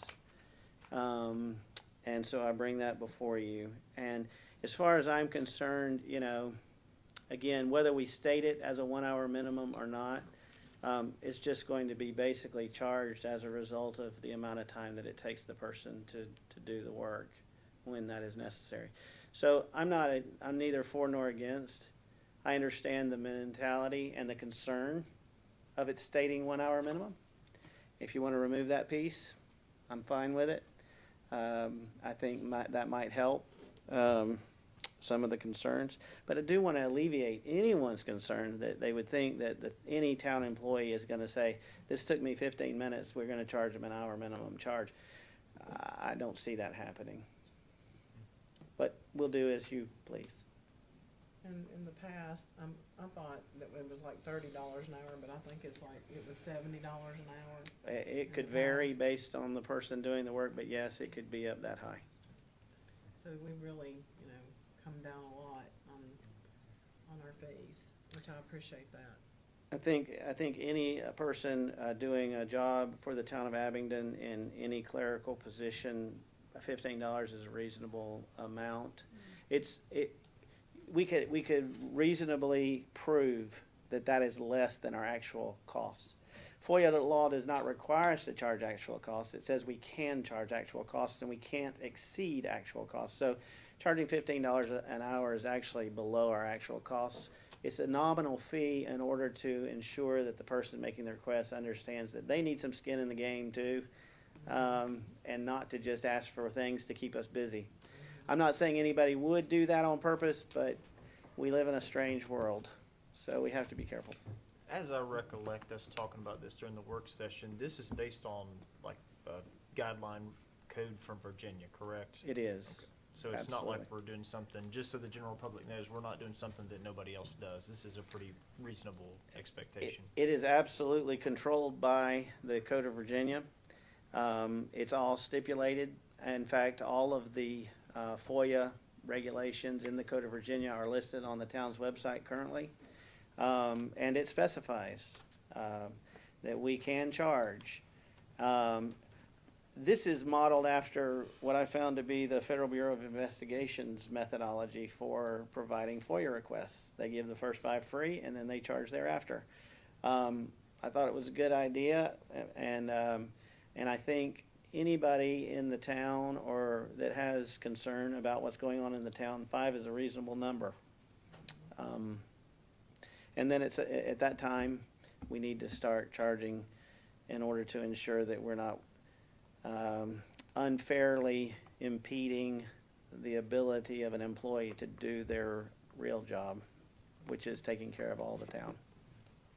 I kind of want to know what the council, and I'm just, might not be my question, but how you all feel about the $15 minimum. If it's not, you can't hear me? Am I that quiet? I can't possibly be that quiet, y'all. I'm sorry. You can't hear me. Okay. Cindy, let's, before you do that, let's let anybody that has any more questions of Floyd. And Go we'll- ahead, you all. And we'll, let Sure. you go. Sure. Does anybody have any more questions of Floyd? I want to say, look, Floyd and Mr. Sullivan and Ms. Kingsley, I appreciate the leniency with which you all have applied this in the past, and I hope we'll continue to do that. We all work for the taxpayers, and we should all strive to answer their questions. Absolutely. I think that's the spirit of all of us, and I think it should be the spirit of even this fee schedule, is that we're not looking for a way to charge you, we're looking for a way not to charge you to the best of our ability. Yeah, I understand that, and on behalf of the council, I want to thank you and the rest of the staff that have participated in this. I know you've put a lot of thought into it, and I know for sure that certain members of the public are very pleased with this. They think it's fair, and I just want to thank you guys. Thank you. You did a great job. I appreciate that. Thank you. And Okay, now Cindy, go ahead with whatever you want. well, what I want to say first of all and foremost is I've always been for a FOIA policy, and we've touched on this before because we're a deal and rule state. We have to be careful because the state proceeds on, giving us advice, and we have to follow it, and codes and ordinances, et cetera. But because that Kim and Ms. Kingsley and Mr. Sullivan and Mr. Bailey has worked so hard for this, this open government that we have now and the FOIA policy, or what we have is a small policy now, I'd like to make sure that we continue with a formal policy of this such that the public does have entitlement to the documents that they deserve to see. And if something ever happens to any of us or you all in the next future councils, I want to make sure that gets in place, that we do have some type of policy written that we will continue to serve the public as such. And there may be additional things that I'd like to put in there. So again, we're still trying to work on this. Mr. Bradley and I have talked about working on a small policy to try to incorporate with what we have on the website that the state mandates. So again, we'll try to do this on another work session sometime when we can get together, have a meeting and get the public input on it. We want your input as well. So if you all have any questions or, when we get the work session lined up, whatever date that's gonna happen, then we would encourage you to give us some more input. And if we possibly can put it in the FOIA policy, sorry about that. If we can put it in the FOIA policy, we will, okay? Thank you all for coming too. It's really good to see everybody out here tonight. Okay, council, what's your pleasure on the fee schedule? Well, I'd like to make a motion that we implement the charges with a 1 hour minimum. With the Motion. 1 hour minimum. Motion by Ms. Quetch.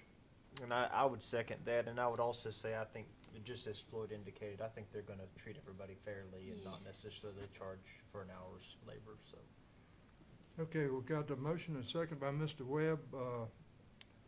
Is there any other discussion?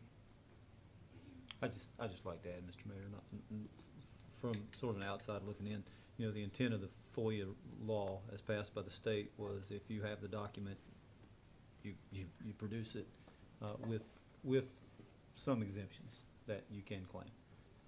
And that is the intent of everybody I know who works for this town right now. That our intent is to, if we need to claim an exemption, we claim it. And that's put in for good cause, just so we don't release information that we're not supposed to, that may be damaging to somebody else, or it may be private information involving another individual.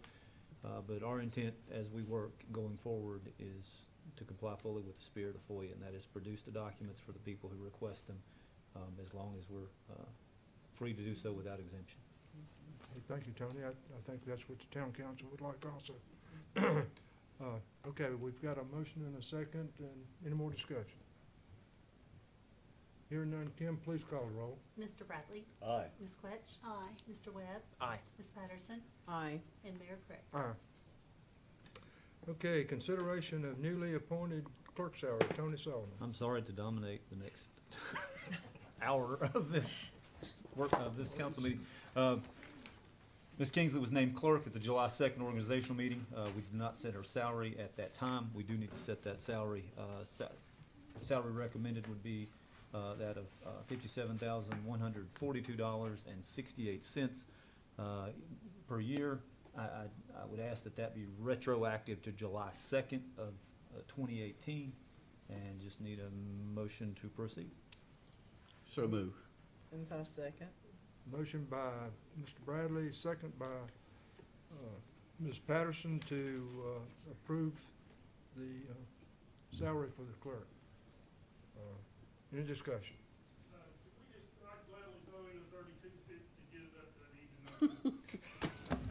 No, we can't do that. Now I'm gonna tell you, I spent all afternoon typing at 68 cents. Can, Well, you're not on council.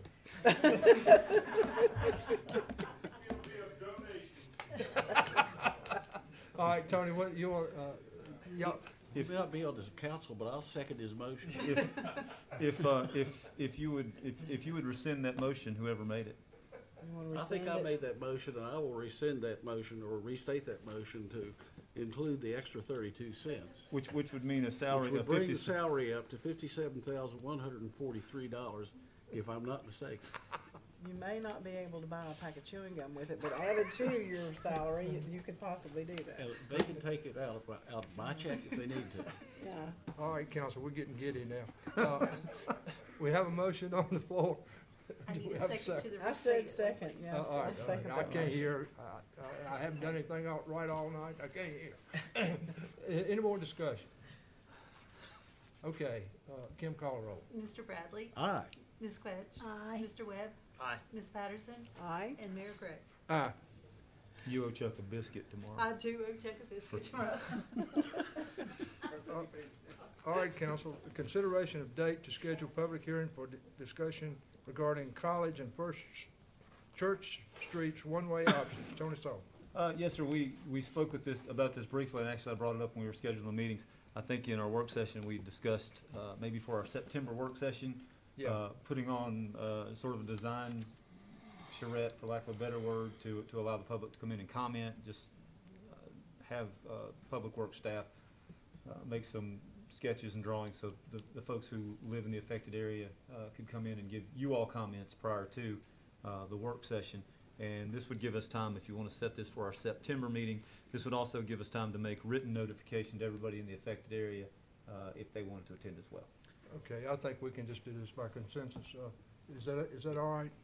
I got Okay. 2 questions, Mayor Craig. May I? Sure. Okay. Number 1, that's at 5:30, correct? It would go from 5:30 until your start Till time, I 7 guess. o'clock, okay. Till 7 o'clock, correct? All right, Yeah. will that be held at the Arthur Campbell Room? It will be. Okay. You all hear, everybody heard me? Wait a minute. Or we could have it up here. whichever. I think there, from what I'm hearing, there'll be enough interest that we may need to have it up here. Okay. I've had several people call me about it now. So, Well, let's just have it up here then. Yeah, if let's that's have it okay up with you. here. Is that all right with you all? Yeah. As a matter of housekeeping, do you want the entire work session to be up here or just the design piece? We can move Well, it. I normally don't like that, but I don't think we want to move, so let's Okay. just do it all up here. Okay. Is that all right with everybody? Yes. And we'll go ahead and get notification out for that September meeting, which we set the date for. In the council chambers. Okay, consideration and appointments of a newly formed committee to consider matters pertaining to the Fields Pen 1860 House Museum. Tony Sullivan. Hold on, the clerk's on my deaf ear and You're she's. You're fine. Based on council's desire at work session to form a committee to look at the Fields Pen House, if you all have names that you would like to submit, and I think we sent you some correspondence, hopefully you've spoken with the folks ahead of time just to see if they'd be willing to serve. If you had names you'd like to submit, Okay. we would love to entertain those names now. In addition, Mr. Boswell will be representing, of course, the administrative issue to sort of keep, administrative side, keep things running. Okay, I believe we agreed at the work session that each council member would appoint one person to that committee. So I'll start with Al. And who's your appointment to the Fields Committee? Emmett Erie, he's done a lot of historic renovation work in town of Abingdon. Okay, you've got that name? Yes, sir. Dr. Ellison Conrad. Cindy? Dr. James Moore. He has a lot of experience with historical places and renovation, et cetera, and he's very knowledgeable. Dr. James Moore, can you hear me? They're on. Hello? We just have to yell to make ourselves heard. I'll just nominate Dr. James Moore. I feel that he's very well educated in historical homes, and he's got a beautiful home on College Street there in Valley, so. Derek, go ahead. And I would like to nominate Betsy White. She's been involved with some of this previous, I guess, assessments and planning of historical properties, so I definitely think she would be a valuable asset. Okay, I appoint Mark Hurt, the local attorney. All right, council, those are the committee members. Do we have a motion that we proceed with this committee? And Mr. Mayor, I'd like to make a motion that we proceed to establish this committee as, with the membership as specified, and request that the town management expedite the meetings and movements of this group. Thank you very much. I'll second that. Would you like to set a date for, or time limit to, or suggested time that, can you can't hear, Tony? Oh, okay. Well, Yeah, I think we said 3 months. Oh, 3 months. I didn't hear that. We would hope to Okay. get that All right. before Okay. then. Motion by Mr. Bradley. Did Have a you second? second. Cindy seconded. Within 3 months, you want a presentation, would that be before council, written, would you like it oral, which way you want that? I think a presentation. I personally would like just a simple statement or report or whatever the committee would like that. But I'd like something in writing. Is that, okay, all right. Okay, is there any further discussion? Okay, hearing none, Kim, would you please call the roll? Absolutely. Mr. Bradley? Aye. Ms. Quetch? Aye. Mr. Webb? Aye. Ms. Patterson? Aye. And Mayor Craig? Aye. Okay, consideration of adoption of 2018-2019 holiday schedule for the staff. I believe that was included in your packet. There are no changes in the holiday calendar. It's the same as it's been for the last, I don't know how many years. We take every holiday that the state does. I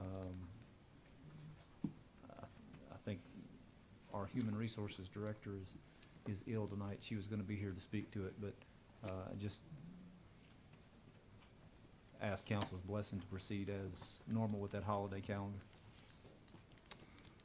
Okay, council, what's your pleasure? Are these things spelled out in the employee handbooks? It is. And Oh, well, why is it necessary for us to do We don't need a motion then, do we? If it's in the handbook and you all bless it, we'll go I'll be forward. glad to bless it. Yeah, we'll bless. Consider going my forward. motion to- Yeah, thank you, Al. Consider it my motion to bless. Yeah, thank you, Al. We don't need a I'll motion. second bless it. We're going forward. Okay, we're gonna vote. There's been a motion and a second, so let's go ahead and vote. Mr. Bradley? Aye. Ms. Quetch? Aye. Mr. Webb? Aye. Ms. Patterson? Aye. And Mayor Craig? Aye. Next item on the way, in the way of housekeeping, your next scheduled meeting would be on September 3rd, the first Monday of September. That is Labor Day. We would ask for you to reconsider, as that is a holiday in our town calendar that we just approved. Recommendation from staff would be September 4th, sorry, to keep you away from that work session date that you set of, I think that was the 14th, wasn't it? Okay, what do you guys say? Is that okay? Tuesday? It's good. Is that okay? 4th is fine. Yeah. Yeah, all right. Do we need to vote on that? Need a Tony? motion to move that, yes, sir. Okay. Do I hear a motion? Yeah, I'd like to make a motion to change the September meeting to September 4th in lieu of the holiday. At 6:30 PM, Mr. Same time and place. Okay, good. Second, anybody? Mr. Webb. I'll second that. Motion by Mr. Webb, second by Mr. Bradley to approve the September the 4th as our next, as our September regular meeting. Is there any discussion? Kim, please call the roll. Mr. Bradley? Aye. Ms. Quetch? Aye. Mr. Webb? Aye. Ms. Patterson? Aye. And Mayor Craig? Aye. All right, Tony, consideration of support of letter in response to Rhonda Kendig's letter regarding paving of Fairway Drive. Just looking for comment, you should have received a draft. I know each of you received a letter from Ms. Kendig in regards to her concerns over Fairway Drive, and you should have a draft, which, Mr. Mayor, I think that you asked that the process of how those decisions were made be included, which Mr. Bullock did. And just need to know if you want any changes, additions, or subtractions to that letter before we send it. Council, you had a chance to read the letter? Do you all want any changes or additions or anything? We don't need a motion. No, right? sir, staff action, just wanted to make sure. Okay, proclamation, I believe Cindy has a proclamation to read. Mr. Austin's proclamation. Proclamation in recognition of the retirement of Pastor William Alex Austin. Whereas William Alex Austin was born on September 4, 1943 in Bristol, Virginia. And whereas William Alex Austin was ordained into ministry in 1982 and received a Master of Theology degree from Anderson Baptist Seminary in June 2004. Whereas William Alex Austin has been the pastor of Valley Street Baptist Church since 1995. Pastor William Alex Austin has served as a home counselor for the Progressive Community Club, chartered as one of the nation's first community action agencies, designated to serve low-income people throughout Washington County and the neighboring city of Bristol. Today, what began as a small community-based organization has grown into People Incorporated of Virginia, one of the Commonwealth of Virginia's largest and most successful community action agencies. Pastor William Alex Austin has also served on the incubator program for People Incorporated, Federal Emergency Management Association, Jail Ministries at Southwest Regional Jail, Executive Director for Faith in Action, Board of Directors for the Southern Baptist Conservatives of Virginia, President of the Schaefer Memorial Association, a local affiliate of the National Baptist Convention. Whereas Pastor William Alex Austin's community outreach has been made through the establishment of a partnership with a local laundromat to help institute Valley Street's Laundry Ministry, which provides opportunities bi-weekly for those in need to come in and do their laundry without any cost to the participant. Now therefore, Mr. J. Wayne Craig, Mayor of the Town of Abingdon, everybody, you wanna read that? I should let you read that. That's not my position. Now therefore, I, J. Wayne Craig, Mayor of the Town of Abingdon, do hereby proclaim August 11th, 2018 in recognition of Pastor William Alex Austin's retirement. This proclamation is okay with me. I think I have authority just to go ahead and do this. Is that right? Or, okay, all right. This will be framed and given to the church and at an appropriate time. And as follow-up, I think most of you have got an invitation to Mr. Austin's retirement party. Again, housekeeping, if you plan to attend, could you let Ms. Kingsley know, because obviously if 3 or more of you attend, we have to post notice. And I know for sure, I think 1 is, but if we get to, if you can let Ms. Kingsley know so we can post the appropriate notice, we'd appreciate it. Ms. Quetch, I guess we'll be delivering the proclamation. It's upstairs and ready. Oh, okay. Okay, old business and matters not on the agenda. I know we have at least one matter. I've got 2 things, yes, sir. I've got a draft resolution that I think you have in your council packet in regards to resolution of the council to appoint an outside town attorney. If you'd like me to read that, I would. Per our charter, we do have to have a town attorney. We've been using Penn Stewart not under a contract basis, just by a per piece basis until we iron this out.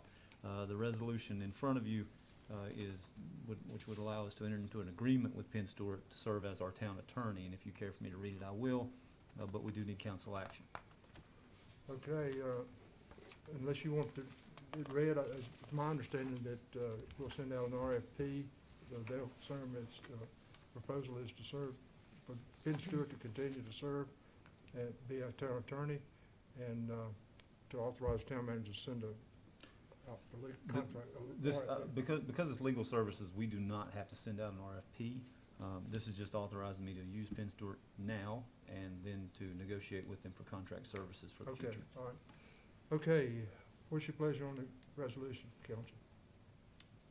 I'd like to make a resolution to approve, a motion, I'm sorry, it's getting late. A motion to approve this resolution of the council for the town attorney of Abingdon appointing outside town attorney, Penn Stewart as our acting town attorney.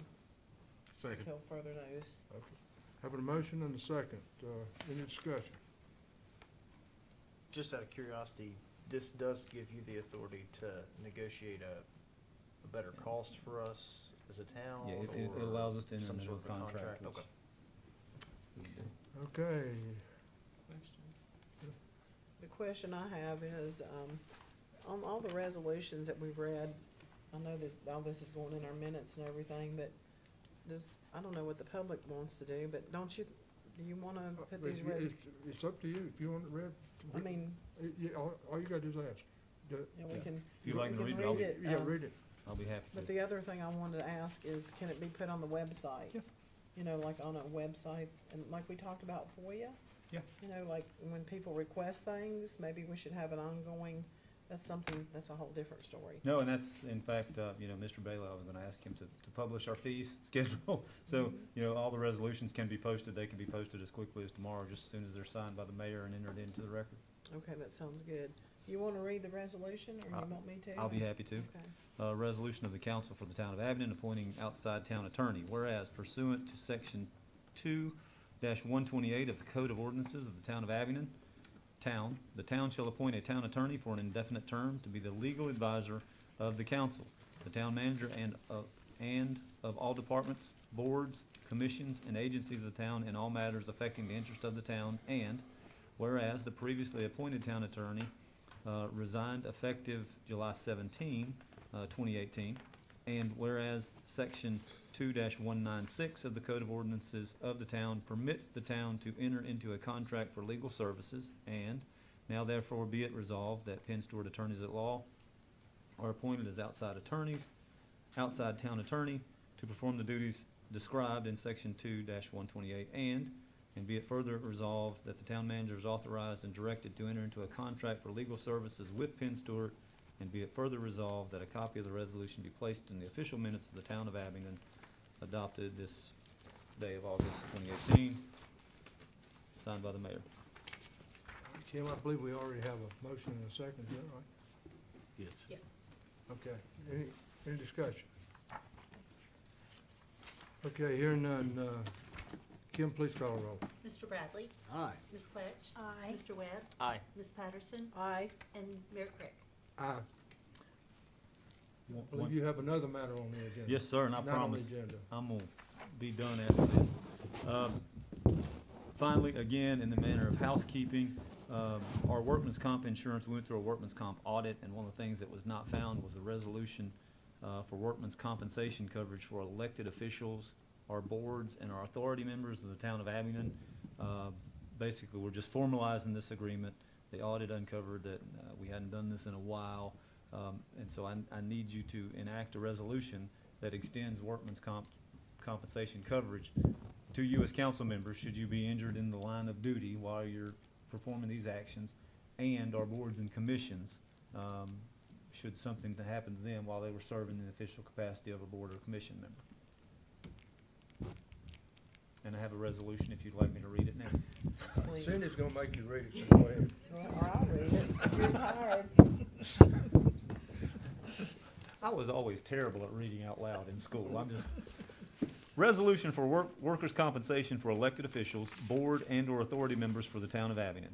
Whereas pursuant to the Code of Virginia 2-2-2.2.2095, the Workers' Compensation Act does not automatically provide coverage for elected officials, members of the town council, or board or authority members appointed by the governing body and act in an administrative function. Whereas the council for the town of Abingdon desires that elected or appointed define officials as employees for the purpose of workers' compensation coverage. Now therefore, be it resolved that the council for the town of Abingdon hereby resolve to be included as employees for the purposes of Workers' Compensation Act of the Commonwealth of Virginia and are entitled to coverage provided under said act. So move. Motion by Mr. Bradley to approve the resolution, second by Ms. Patterson. Any discussion? Ms. Patterson, I saw Mr. Webb, so, She got it first. okay. Oh, well, either way, I don't. It's fine, I just wanted to make sure I get it straight. Well, I said it was Ms. Patterson, so that's who it is. Okay. Righty then. All right, Kim, please call the roll. Mr. Bradley? Aye. Ms. Patterson? Aye. I'm sorry, Ms. Quetch, I'm so sorry. I'm confused. Mr. Webb? Aye. Ms. Patterson? Aye. And Mayor Craig? Aye. I think we all kind of look alike, don't we? Oh, I hope not. Good God. Speak for Okay. yourself. I don't even look alike. Are there any other matters from council not on the agenda? Anybody want to have anything? Okay, moving on. Council member reports. Start with you, Al. You have anything you want to report? The work is in progress. I'm sure you've noticed over on Cumming Street on the bathroom for the Veterans Park. Oh, is that what that is? I Yeah. wonder what that was. I have been to one meeting and enjoyed it thoroughly, and they have shown that much progress, but other than that, I have no idea what's going on over there. It's gonna be a nice bathroom. It will be. Thank you. Donna, do you have any report? No reports. Cindy? I had a whole thing of reports right I here. don't want to hear any problems about your cell phone. The calendar died, so I'm sorry. Derek, you have any report to make? Nothing noteworthy tonight. Oh, I want to report that the BVU Optinet deal went through, and I'm no longer on the BVU board, and I want to thank God for that. Thank you, Wayne. Thank you. Thanks for serving. They did call today and they said they wanted you to serve as a special advisor. Oh, my goodness. Okay, appointments to boards and committees. Council, you have the option of going into closed session on this matter. There are 3 appointments to be made. Tourism Advisory Committee, Abingdon Housing and Redevelopment Authority, Sinking Spring Cemetery Committee. What's your pleasure, council? You want to go into closed session, or you want to do it in open session? Donna? Say we do it here. Cindy? That's fine with me. Okay, we'll do it in open session. First appointment to be made is Tourism Advisory Committee. Is there any nominations? I have a nomination. I'd like to nominate Mr. Joe Levine. Okay. Is there a second, or do we want to, any other nominations? No second, there's no other nominations. Okay, council, what's your pleasure?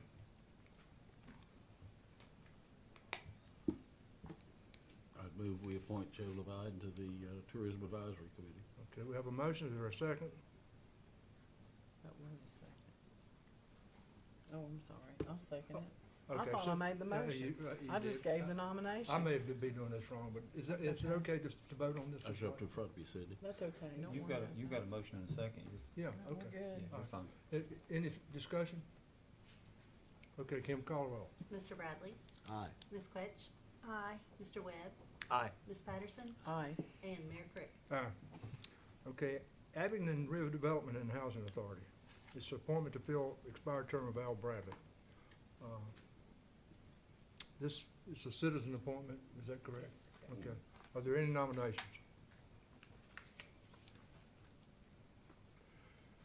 We don't have any nominations, so, There's none on the matrix. to my I didn't see any people eligible to be appointed. So since we haven't had a chance to look at it, would the council like to table this to the next meeting? Yes, You would? yes. Okay, well, And, you wanna make a motion? And the cemetery committee too, because I haven't been able to find anybody. We have who's some, interested. we have some applicants for this. Oh, we do? Yeah, we Yeah, have, yeah. yeah, Uh, I think two. Okay, Al's that a motion? Yes. Okay, is there a second? That we table this? I'll second, we table it. Motion by Mr. Bradley, second by Mr. Webb to table this till the, The redevelopment housing, what? the redevelopment housing portion? Right. Yeah, Yes. yeah. Right. If there's anybody, can I say something? Sure, Okay. If there's discussion. anybody in the audience that wants to apply for the redevelopment housing authority, please feel free to step up or put your well, you'll have to put your application in to Ms. Kingsley, please. And we'll be, what's that? Yeah, wait. You didn't hear that this was a citizen appointment? I know I'm a citizen, but I don't think I qualify. Oh, goodness. Ordinarily, Kevin, I would say you're right, but since, the reason I had to get off is because an elected member of the council can't serve on the housing authority. Oh. Well, Thank you for saved that, you, Al. Wayne. Saved you, Wayne. All right, Kim, call her roll, please. Mr. Bradley? Aye. Ms. Quetch? Aye. Mr. Webb? Aye. Ms. Patterson? Aye. And Mayor Craig? Aye. Okay, the next is the Sinking Springs Cemetery Committee. Are there any nominations? Well, we had There was a young lady. two people. One was in town and one was out of town. Mhm. Kim, read those. I show that we only have one current one, Mayor Lowe, and that's Carrie Tudor from Damascus, Virginia. She put in an application for the Sinking Springs Did you- Cemetery, the did you most s- recent. Okay, I thought there was Yeah, I another. saw another lady. I thought, maybe my eyes are deceiving me. You had another lady that asked about the TAC. Oh, yeah, okay. I Okay. misread that. Okay, all right. She did. So, do we have a nomination? Anybody want to nominate her? I'll nominate, Miss, you, go ahead. You go ahead. Can we actually, I'm new to this, so can we actually appoint someone who lives From outside of Damascus. town? I think we for one of can. these? The lady says she visits it frequently and. Oh, I love your application, Oh, yeah. but the fact that she lives in Damascus kind of I throws don't me think off. that matters. Okay. Okay, well, I'll move that we appoint, Miss Carrie Tudor, for the, Sinking Springs Cemetery Committee. Okay, is there a second? I'll second that. All right, second. All right, any discussion? Kim, call the roll, please. Mr. Bradley? Aye. Ms. Quetch? Aye. Mr. Webb? Aye. Ms. Patterson? Aye, And Mayor Craig? Aye. and may I have a little discussion? No, adjournment's next, and I have the power to adjourn. Oh, Go ahead, you're so Sandy. kind to me. Go ahead. I just wanna know, who's gonna be contacting Miss Tudor and Mr. Levine, you're here, to tell her she's on the board? We send out letters. All right, wonderful, great, okay, All right, I declare this meeting adjourned. thank you.